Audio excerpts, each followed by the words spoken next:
की न मरकर भी वतन की उल्फत, मेरी मिट्टी से भी खुशबुए वतन आएगी। विश्व में ऐसे कम ही उदाहरण मिलते हैं जब किसी नौजवान ने महज 23 वर्ष की उम्र में सर्वोच्च बलिदान दे दिया हो।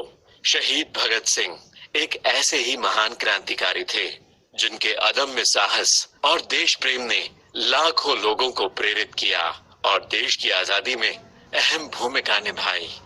कहते हैं पूत के पांव पालने में ही दिखाई पड़ जाते हैं। एक बार बालक भगत सिंह के पिता सरदार किशन सिंह उन्हें लेकर अपने मित्र नंद किशोर मेहता के पास उनके खेत पर गए। दोनों मित्र बातों में लग गए और बालक भगत अपने खेल में। कुछ समय बाद नंद किशोर मेहता का ध्यान भगत सिंह की ओर आकृष्ट हुआ। उन्होंने देखा बालक भगत मिट्टी के ढेरों पर छोटे छोटे तिनके लगाए जा रहा था। यह देख नंद किशोर मेहता ने बड़े स्नेह भाव से बालक भगत से पूछा, बेटा ये तुम क्या कर रहे हो? मैं बंदूकें बो रहा हूँ। बंदूकें? हाँ बंदूकें। भला वह क्यों? अपने देश की आजादी के लिए, भगत ने उत्तर दिया। देश की आजादी के लिए अपनी जान न्यौछावर करने वाले भगत सिंह हर हिंदुस्तानी के दिल में बसते हैं।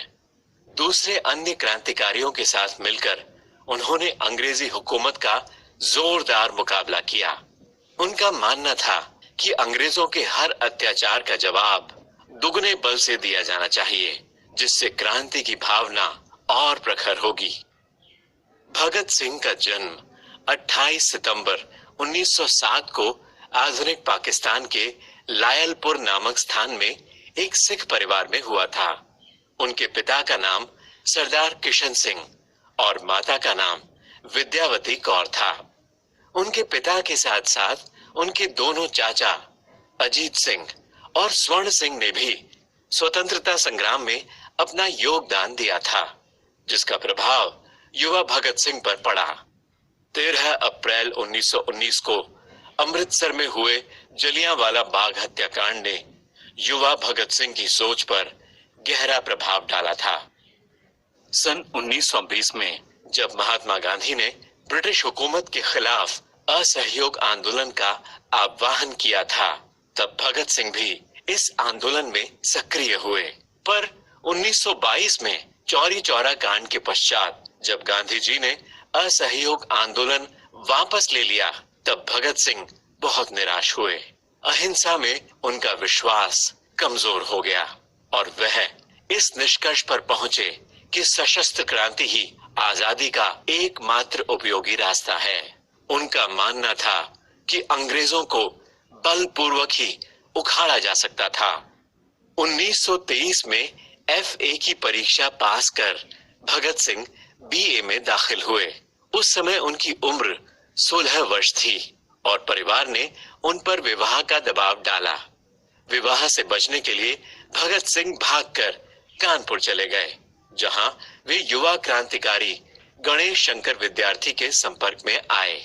अपनी दादी की बीमारी की खबर मिलने पर भगत सिंह को घर लौटना पड़ा, जिसके पश्चात उन्होंने अपने गांव से ही क्रांतिकारी गतिविधियों को जारी रखा। सन 1923 में भगत सिंह लाहौर के नेशनल कॉलेज में भगवती चरण वर्मा, सुखदेव और दूसरे अन्य क्रांतिकारियों के संपर्क में आए। वर्ष 1926 में उन्होंने नौजवान भारत सभा नाम से एक क्रांतिकारी संगठन बनाया। काकोरी हत्याकांड में राम प्रसाद बिस्मिल सहित 4 क्रांतिकारियों को फांसी की सजा ने भगत सिंह को झकझोर कर रख दिया। 1928 में वह चंद्रशेखर आजाद के संपर्क में आए और आजाद की पार्टी हिंदुस्तान रिपब्लिकन एसोसिएशन से जुड़ गए और उसे एक नया नाम दिया, हिंदुस्तान सोशलिस्ट रिपब्लिकन एसोसिएशन। इस संगठन का उद्देश्य सशस्त्र क्रांति के माध्यम से भारत में गणतंत्र की स्थापना करना था। फरवरी 1928 में साइमन कमीशन भारत आया। उसका मुख्य उद्देश्य था भारत के लोगों की स्वायत्तता और राजतंत्र में भागीदारी। पर इस आयोग का कोई भी सदस्य भारतीय नहीं था, इसलिए पूरे देश में इसका विरोध किया गया। लाहौर में साइमन कमीशन के खिलाफ नारेबाजी करते समय लाला लाजपत राय पर लाठी चार्ज किया गया, जिससे वह बुरी तरह घायल हो गए और बाद में उनकी मृत्यु हो गई। भगत सिंह ने लाजपत राय की मौत के जिम्मेदार अधिकारी स्कॉट को मारने का संकल्प लिया, पर गलती से उन्होंने सहायक अधीक्षक सॉन्डर्स को स्कॉट समझकर मार गिराया। गिरफ्तारी से बचने के लिए भगत सिंह को लाहौर छोड़ना पड़ा। उधर अंग्रेजों ने भारतीयों को अधिकार और आजादी देने के बजाय दमन का प्रयोग किया। डिफेंस ऑफ इंडिया एक्ट के द्वारा अंग्रेजी सरकार ने पुलिस को पहले से भी ज्यादा दमनकारी अधिकार दे दिया। केंद्रीय विधानसभा में लाया गया यह अधिनियम एक मत से हार गया था। फिर भी अंग्रेज सरकार ने इसे जनता के हित में बताया और अध्यादेश के रूप में पारित करने का फैसला किया। अब भगत सिंह ने केंद्रीय विधानसभा में बम फेंकने की योजना बनाई। इस योजना का उद्देश्य किसी को मारना या चोट पहुंचाना नहीं था, बल्कि सरकार का ध्यान आकर्षित करना था और उन्हें यह बताना था कि उनके दमन को अब और सहन नहीं किया जाएगा। योजना अनुसार 8 अप्रैल 1929 को भगत सिंह और बटुकेश्वर दत्त ने केंद्रीय विधानसभा में बम फेंका। बम से किसी को कोई नुकसान नहीं पहुंचा और भागने के बजाय दोनों ने गिरफ्तारी दे दी। सुनवाई के दौरान भगत सिंह ने वकील नियुक्त करने से मना कर दिया। जब उनसे बम फेंकने का कारण पूछा गया, तब उन्होंने कहा, बहरों तक अपनी आवाज पहुंचाने के लिए धमाके की जरूरत पड़ती है। भगत सिंह करीब 2 साल जेल में रहे और लेखों के माध्यम से अपने क्रांतिकारी विचार व्यक्त करते रहे। कारावास में उनके द्वारा लिखे गए लेख और सगे संबंधियों को लिखे गए पत्र उनके विचार के दर्पण हैं। अधिकारियों द्वारा साथी राजनीतिक कैदियों पर हो रहे अमानवीय व्यवहार के विरोध में उन्होंने जेल में भूख हड़ताल भी की थी।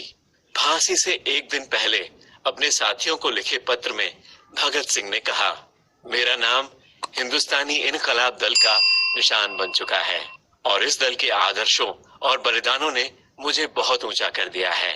इतना ऊंचा कि जिंदा रहने की सूरत में इससे ऊंचा मैं हरगिज नहीं हो सकता। मुझे आज तक अपने आप पर बहुत नाज है। मुझ में अब कोई ख्वाहिश बाकी नहीं है। यदि मैं फांसी से बच गया तो क्रांति का प्रतीक चिन्ह मध्यम पड़ जाएगा। हो सकता है मिट भी जाए, लेकिन हंसते हंसते फांसी के फंदे को गले लगाने की सूरत में इस देश की माताएं अपने बच्चों के भगत सिंह बनने की आरजू किया करेंगी, जिससे देश की आजादी के लिए कुर्बानी देने वालों की तादाद इतनी बढ़ जाएगी कि क्रांति को रोकना ब्रिटिश हुकूमत के बूते की बात नहीं रहेगी। 7 अक्टूबर 1930 को भगत सिंह, सुखदेव और राजगुरु को विशेष न्यायालय द्वारा मौत की सजा सुनाई गई। उनका विश्वास था कि उनकी शहादत से भारतीय जनता और उद्विग्न हो जाएगी, जो उसके जिंदा रहने से शायद ही हो पाता। यही कारण था कि उन्होंने मौत की सजा के बाद भी माफीनामा लिखने से साफ मना कर दिया था। भारत के तमाम नेताओं द्वारा दबाव और कई अपीलों के बावजूद 23 मार्च 1931 को शाम करीब 7:33 पर भगत सिंह तथा इनके 2 साथियों सुखदेव व राजगुरु को फांसी दे दी गई। तीनों ने हंसते हंसते फांसी के फंदे को चूम लिया था। ये वो दिन था जब लाहौर जेल में बंद सभी कैदियों की आंखें नम हो गई थीं। फांसी पर जाने से पहले वे लेनिन की जीवनी पढ़ रहे थे और जब उनसे उनकी आखिरी इच्छा पूछी गई तो उन्होंने कहा कि उन्हें लेनिन की जीवनी पढ़ने का समय दिया जाए। फांसी के बाद आंदोलन भड़कने के डर से अंग्रेज प्रशासन ने पहले इनके मृत शरीर के टुकड़े किए, फिर बोरियों में भर फिरोजपुर की ओर ले गए, जहां घी के बदले मिट्टी का तेल डालकर इनको जलाया जाने लगा। जब पास के गांव वालों ने आग देखी तो वह लोग वहां पहुंच गए, जिससे डरकर अंग्रेजों ने इनकी लाश के अध जले टुकड़ों को सतलुज नदी में फेंक दिया और भाग गए। बाद में गांव वालों ने इनके मृत शरीर के टुकड़े को एकत्रित कर विधिवत दाह संस्कार किया।